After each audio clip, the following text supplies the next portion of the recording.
आपल्या सर्वांचे माझ्या रॉयल मराठी भक्ती यूट्यूब चॅनलमध्ये खूप खूप स्वागत आहे। धनत्रयोदशी संपूर्ण माहिती आणि पूजा विधी। अश्विन महिन्याच्या त्रयोदशीला धनतेरस अर्थात धनत्रयोदशी हा सण देवांचे वैद्य धन्वंतरी यांचा जन्मदिवस म्हणून साजरा करण्याची प्रथा आहे। हा दिवस धन्वंतरी देवांचा जन्मदिवस असून त्यांच्या पूजेबरोबरच या दिवशी कुबेर, लक्ष्मी, गणेश आणि यम यांचीही पूजा केली जाते। चला जाणून घेऊया घरी या देवांची पूजा कशी करावी। सोप्या पद्धतीने पूजा विधी करण्याची योग्य पद्धत। या दिवशी सकाळी लवकर उठून नियमित कामातून निवृत्त होऊन पूजेची तयारी करावी।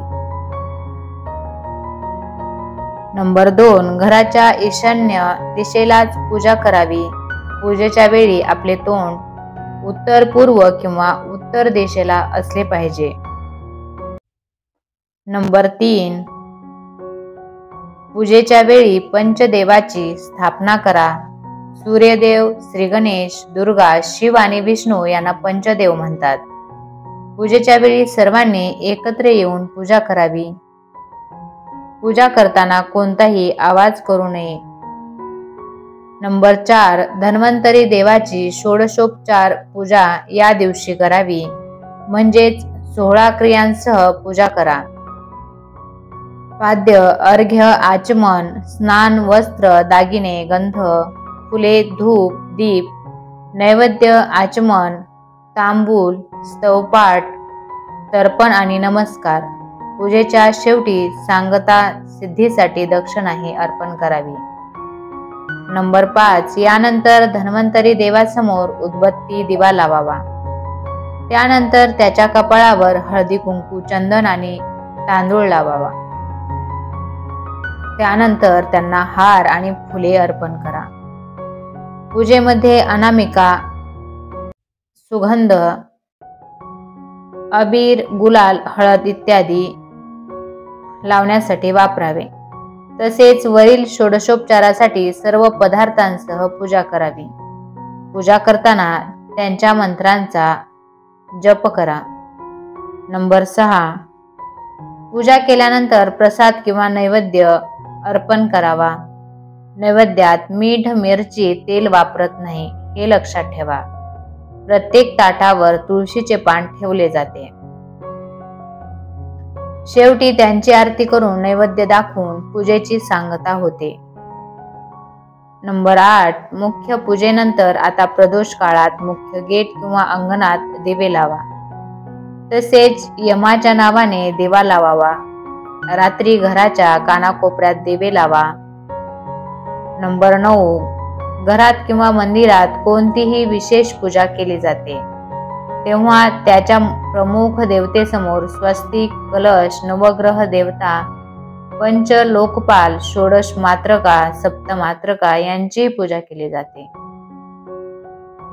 परंतु केवळ पंडितच विस्तृत पूजा करतात, त्यामुळे तुम्ही पंडिताच्या मदतीने ऑनलाईन विशेष पूजा देखील करू शकता। विशेष पूजा करता येते। धनत्रयोदशीची पौराणिक कथा। एकदा यमराजाने आपल्या दूतांना विचारलं, तुम्ही प्राण्यांचे प्राण हरण करता त्यावेळी तुम्हाला त्यांची दया येत नाही का? त्यावर यमदूत म्हणाले, एकदाच असं झालं होतं। यमराजाने सांगायला सुरुवात केली, एकदा हंस नावाचा राजा शिकार करताना जंगलात भरकटला। भटकत भटकत राजा दुसऱ्या राज्याच्या सीमेत निघून गेला। तेथील हेमराज नावाच्या राजाने हंस राजाचा सत्कार केला। त्या दिवशीच हेमराजाला एक पुत्र झाला। षष्ठी पूजनाच्या दिवशी सटवाईने येऊन त्याचं भविष्य सांगितलं की राजाचा पुत्र आपल्या 16व्या वर्षी मृत्युमुखी पडणार। हा मुलगा लग्नानंतर 4थ्या दिवशी मरेल हे ऐकून राजाने मुलाला एका गुहेत लपवून ठेवलं। पण विधी लिखित अटळ असतं। त्यामुळे असं काही संयोग आला की हंस राजाच्या मुलीचं त्या 16 वर्षाच्या मुलाशी लग्न झालं आणि त्याचे प्राण घेण्यासाठी आम्ही तेथे गेलो. लग्नाच्या 4थ्या दिवशी सर्पदंशाने त्या मुलाचा मृत्यू झाला होता. त्यावेळी तिथे झालेला विलाप ऐकून आम्ही व्यथित झालो. लग्नासारख्या अतिशय आनंदाच्या प्रसंगी हा अनर्थ कोसळलेला पाहून आम्हाला खूप वाईट वाटलं. हे ऐकल्यावर दूताने विचारले की असा प्रसंग कोणावरही येऊ नये, असं आपण काही कराल तर फार बरं होईल. यावर यमदेव म्हणाले, धनत्रयोदशीपासून 5 दिवस जो दीपदान करील त्याला तुमच्या इच्छेप्रमाणे अपमृत्यू येणार नाही. धनत्रयोदशीबद्दल आणखीन एक दंतकथा.